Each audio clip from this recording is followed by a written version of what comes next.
Hello student, इस video के अंदर हम 3.5 एक्सरसाइज में फोर्थ क्वेश्चन का फिफ्थ पार्ट कंप्लीट करेंगे। तो स्टार्ट करते हैं। The area of rectangle reduced by 9 square units.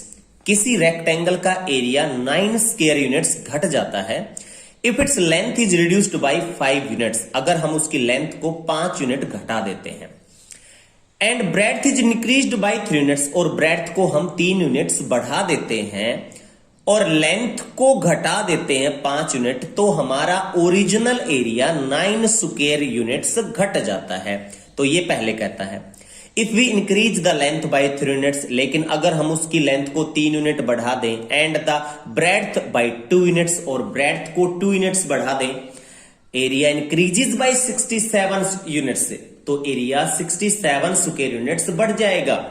Find the dimension of the rectangle, जो आपकी ओरिजिनल रेक्टेंगल है उसकी डायमेंशन आप हमें बताएं। देखो बेटा, इससे पहले वाले वीडियोस के अंदर हमने एज वाले क्वेश्चन किए और भाई कई क्वेश्चंस उसके अंदर किए। तो वो कहता था भाई आज से 4 साल बाद मेरी जो एज है वो मेरे लड़के से 4 गुना हो जाएगी। आज से 5 साल पहले मेरी एज मेरे लड़के से 2 गुना थी। लेकिन हमें ये तो पता ही नहीं है ना ओरिजिनल फिलहाल प्रेजेंट में उनकी एज क्या है। तो आपने प्रेजेंट में उनकी एज को माना एक्स और वाई, उसके लड़के की और उसकी जो भी बंदा था उसकी एज को माना। लेकिन यहां पे भी वो यही कह रहा है एक रेक्टेंगल को इतना घटा दिया जाए, उसकी लेंथ को उसकी ब्रेड्थ को इतना बढ़ा दिया जाए तो एरिया इतना घट जाएगा, और अगर हम दोनों चीज को घटा दें तो एरिया घट जाएगा, इतना घट जाएगा। अगर दोनों चीज को बढ़ा दें मतलब लेंथ और ब्रेड्थ को, तो एरिया इतना बढ़ जाएगा। लेकिन हमें यह पता है ही नहीं रेक्टेंगल क्या है। भाई फिलहाल में रेक्टेंगल है क्या, तो रेक्टेंगल को तो मानना पड़ेगा ना प्रेजेंट रेक्टेंगल हमारी है क्या, उसकी डायमेंशंस क्या है। तो हम क्या करेंगे, late length of rectangle x units and breadth of rectangle y units. तो भाई एरिया क्या होगा हमारा ओरिजिनल x इंटू वाई, ये हमारी रेक्टेंगल हो गई। इसकी लेंथ को x यूनिट्स मान लिया आपने और ब्रेड्थ को y यूनिट्स मान लिया। इसका ओरिजिनल एरिया जो हमारी रेक्टेंगल का है वो x into y unit square होगा। क्यों?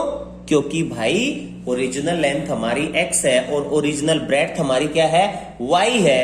और भाई एरिया अगर निकालेंगे तो लेंथ इंटू ब्रेड्थ ही तो होता है ना, तो ये हमारा ओरिजिनल एरिया हो गया। फर्स्ट केस में वो क्या कहता है, इन फर्स्ट केस देखो बेटा, उसने कहा अगर मैं ब्रेड्थ लेंथ को 5 यूनिट्स घटा दूं, रिड्यूस्ड बाय 5 यूनिट्स, तो लेंथ हमारी x माइनस 5 हो गई। भाई अगर 10 मीटर थी 5 घटा दिया तो 10 माइनस 5 5 यूनिट्स बचेगा ना, तो अब 5 यूनिट्स हो गई। और ब्रेड्थ को 3 यूनिट बढ़ा दिया, ले भाई y प्लस 3 यूनिट हो गया। एरिया क्या हो गया, area length into breadth x minus 5 into y plus 3 unit square, ये हमारा एरिया हो गया। अब ये क्या है, अब वो कहता है अगर आप ऐसा करेंगे, कैसा करेंगे, अगर मैं लेंथ को 5 यूनिट घटाऊंगा और ब्रेड्थ को 3 यूनिट बढ़ाऊंगा तो आपका जो एरिया है ना, जो ये एरिया आया है ये कम हो गया। किससे कम हो गया, ये इससे 9 स्क्वायर यूनिट्स कम हो गया। मतलब जो पहले वाला एरिया था ना जो आपका, वो एरिया ज्यादा है इसकी बजाय। थोड़ा सा समझने की कोशिश करो भाई, ये ज्यादा है ये कम है, ये कितना कम है, 9 स्क्वायर यूनिट्स कम है। उसने यही तो कहा है अगर आप इसको 5 घर बटाएंगे और इसको 3 बढ़ाएंगे तो आपका जो एरिया आएगा ना वो 9 स्क्वायर यूनिट्स कम आएगा। भाई पहले वाला एरिया थोड़ी ना आएगा। जैसे कि थोड़ा सा एक एग्जांपल लेके देखते हैं। देखो बेटा, अगर आपके पास एक रेक्टेंगल है जिसकी लेंथ आपके पास 10 है और ब्रेड्थ 8 है, तो आपका एरिया कितना होगा, 80। अगर आपसे कोई ये कहे लेंथ को 2 घटा दीजिए, तो भाई 10 में से 2 गया, 1 घटा दीजिए, 10 में से 1 गया, नो। और ब्रेड्थ को 1 बढ़ा दीजिए, लो भाई 9 हो गया। ये आपकी लेंथ को हमने क्या किया, 1 घटा दिया, और ब्रेड्थ को लेंथ को 2 घटा दीजिए, थोड़ा सा इजी रहेगा, 10 में से 2 गया 8, और ब्रेड्थ को आप 1 बढ़ा रहे हैं तो ये 9 आ गया, ठीक है ना। ब्रेड्थ को 1 बढ़ा दिया तो आपका एरिया कितना हो गया 72। देखो आपका ओरिजिनल एरिया तो 80 था, लेंथ ओरिजिनल 10 यूनिट्स थी, ब्रेड्थ 8 था, तो आपने क्या किया, लेंथ को 2 यूनिट घटा दिया, ब्रेड्थ को 1 यूनिट बढ़ा दिया, तो अब आपका एरिया कितना आएगा 72। इसका मतलब क्या है, आप जो रेक्टेंगल का एरिया है वो रिड्यूस्ड हो गया। कितना रिड्यूस्ड हो गया, 8 यूनिट रिड्यूस्ड हो गया। देखो 8 यूनिट आपका रिड्यूस्ड हो गया एरिया। तो इसका मतलब आप क्या करेंगे, ये एरिया क्या है 72, ये पहले वाले एरिया से कितना कम है 8 यूनिट्स कम है। यही चीज हम यहां पर फॉलो करेंगे, थोड़ा सा ध्यान से समझना। आपने लेंथ को 5 घटा दिया, ब्रेड्थ को 3 बढ़ा दिया, आपका एरिया ये हो गया। अब ये एरिया कम हो गया, रिड्यूस्ड हो गया, किसके कंपैरिजन में, पहले वाले के कंपैरिजन में। इसका मतलब आपका जो ये एरिया है x माइनस 5 y प्लस 3, ये जो एरिया है वो पहले वाले एरिया से एक्स वाई इस एरिया से क्या हो गया कम। कितना कम हो गया 9 स्क्वायर यूनिट्स, पहले वाले एरिया से 9 स्क्वायर यूनिट्स कम हो गया। अब इसको सोल्व करेंगे, मल्टीप्लाई करो, x इंटू वाई प्लस में 3x माइनस का 5y माइनस 15 xy माइनस 9। अब ये कितना हो गया, xy से xy कैंसिल हो गया, ये कितना हो गया 3x माइनस 5y, ये उधर जाके प्लस का हो जाएगा, ये प्लस का 6 आएगा, ये आपका फर्स्ट इक्वेशन हो गया। क्लियर है। अब चलते हैं सेकंड में। सेकंड केस में क्या कहता है, इन सेकंड केस में उसने कहा अगर हम लेंथ को 3 यूनिट बढ़ा दें, चलो भाई बढ़ा लेते हैं, हमें तो आपकी ही बात माननी है। लेंथ को 3 यूनिट्स बढ़ा दिया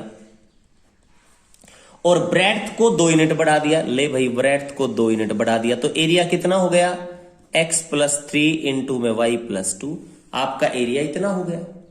अब की बार ये एरिया हो गया। अब की बार क्या कहता है, जो आपका एरिया आया है वो पहले वाले एरिया से 67 यूनिट ज्यादा आया है। उसने कहा है एरिया बढ़ जाएगा, पहले वाले में क्या कहा था घट जाएगा। इसका मतलब ये एरिया कम हो गया, किससे, पहले वाले से। ये एरिया पहले वाले से कितना कम हो गया 9। अब की बार क्या कह रहा है, अब की बार बढ़ जाएगा। कौन सा एरिया बढ़ गया, ये एरिया बढ़ का है ना, क्योंकि आपका जो 3 बढ़ा दिया इसको 2 बढ़ा दिया, तो आपका जो ये एरिया आया है ये बढ़ गया। किसका कंपैरिजन कर रहे हैं आप पहले वाले एरिया का कंपैरिजन कर रहे हैं ना, तो ये एरिया पहले वाले से 67 ज्यादा हो गया। तो क्या करें, x plus 3 y plus 2, present में जो एरिया अभी आपका आया है ये पहले वाले एरिया से कितना ज्यादा आया है 67 यूनिट्स ज्यादा आया है। हो गया, मल्टीप्लाई कर दीजिए, x इंटू वाई कितना हो गया एक्स वाई प्लस 2x हो गया प्लस 3y हो गया, 3 2 6 हो गया, एक्स वाई 67, ये कैंसल हो गया, ये 2x प्लस 3y इधर जाएगा 61 हो गया। अब आपके पास 2 इक्वेशन हो गई जिनको हम, तो ये आपके पास दोनों इक्वेशन हो गई जिनको हमें क्रॉस मल्टीप्लीकेशन मेथड से सोल्व करना है। चलो स्टार्ट करते हैं। b1 b2 minus 5 3 c1 c2 6 61 c1 c2 के बाद a1 a2 आएगा 3 2 माइनस 5, ये 3 हो गया, यहाँ पे x आएगा, यहाँ पे y और यहाँ पे -1 आएगा क्योंकि आपकी दोनों टर्म्स इस तरफ पड़ी हुई हैं कांस्टेंट वाली।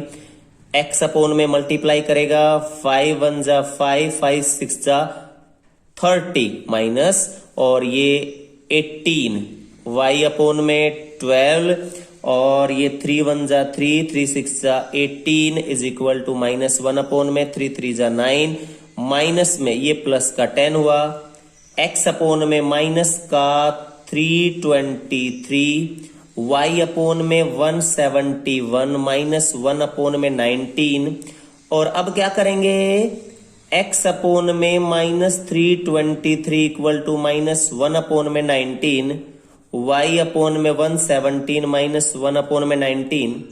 अब ये भी माइनस का ही आएगा क्योंकि बड़े वाले में से घटा है ना, तो इसको इस तरफ लेके जाएंगे, x upon x equal two plus हो जाएगा 323 अपॉन में 19 माइनस का, y इक्वल टू 171 अपॉन में 19 प्लस का हो जाएगा ना, ये माइनस माइनस प्लस, ये कटेगा 19 1 जा 19, ये बचेगा 13 बचेगा, 7 पे जाएगा थर्ड। y इक्वल टू ये कितना बचेगा 9 पे। तो आपका जो डायमेंशन है लेंथ वो 17 है और ब्रेड्थ जो है वो आपका क्या है 9 है। तो अगर आप ध्यान दें, एक बार वेरीफाई करके देख लेते हैं। तो भाई लेंथ तो हमारी 17 आएगी, ब्रेड्थ आपकी 9 आएगी। अगर हम एरिया देखें वो 153 आएगा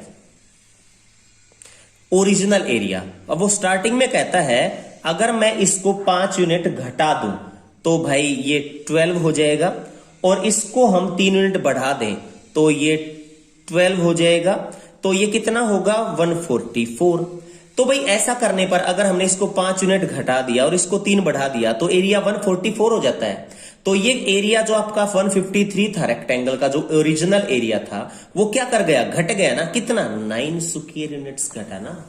तो इसका मतलब क्या है, आपका जो अब एरिया आया है वो पहले वाले से कितना कम आया है, 9 आया है। तो आपका आंसर सही है, आप सही है। तो इसका मतलब क्या हुआ, जो आपकी ओरिजिनल डायमेंशन है उस रेक्टेंगल की, तो लेंथ तो है 17 मीटर और ब्रेड्थ जो है 17 यूनिट्स, और ब्रेड्थ जो है आपका है वो आपका है 9 यूनिट्स। Okay, that's it. ये था आपका 5th पार्ट।